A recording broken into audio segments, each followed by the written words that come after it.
బులెటిన్లో breaking news చూస్తున్నాం. Tabla maestro Zakir Hussain కన్నుమూశారు. అమెరికాలోని ఓ ఆసుపత్రిలో ఆయన తుది శ్వాస విడిచారు. 1951 మార్చి 9న ముంబైలో జాకీర్ హుస్సేన్ జన్మించారు.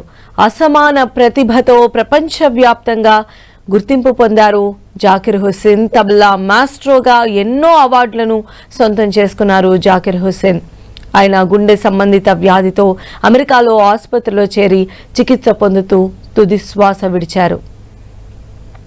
మరిన్ని అప్డేట్స్ మా ప్రతినిధి వెంకట్ అందిస్తారు. వెంకట్, ప్రముఖ తబలా విద్వాంసులైనటువంటి జాకీర్ హుస్సేన్ ఈ రోజున అమెరికాలో ఒక ప్రైవేట్ ఆసుపత్రిలో ఆయన మరణించడం జరిగింది. గుండె సంబంధించిన వ్యాధితో బాధపడుతున్నటువంటి జాకీర్ హుస్సేన్ ని కుటుంబ సభ్యులు హాస్పిటల్కి తీసుకుపోవడంతో ఆయన హాస్పిటల్లో మరణించినట్టుగా వైద్యులు కూడా ధృవీకరించడం జరిగింది.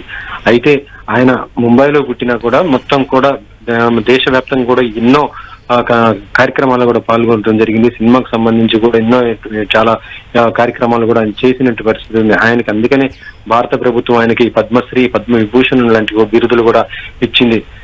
జాకీర్ హుస్సేన్ తబలా విద్వాంసుడు. జాకీర్ హుస్సేన్ అంటేనే చాలు ప్రపంచవ్యాప్తంగా ప్రతి ఒక్కరు కూడా సంగీత కచేరీలో ఆయన పేరు అంటూ తెలియని వాళ్ళందరూ కూడా ఉండరు. అంద రకంగా ఆయన పేరు కూడా సంపాదించుకోవడం జరిగింది.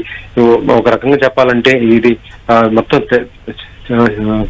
కూడా భారతీయ చలనచిత్ర పరిశ్రమకు ఒక తీరని లోటు అని కూడా చెప్పవచ్చు. ఎందుకంటే అలాంటి గొప్ప వ్యక్తి మరణించడం అంటే ప్రతి ఒక్కరు కూడా ఇప్పుడు ఆయన మృతిని సంతాపంగా భావిస్తున్నట్టు పరిస్థితి ఉంది. సంధ్య. రైట్ వెంకట్.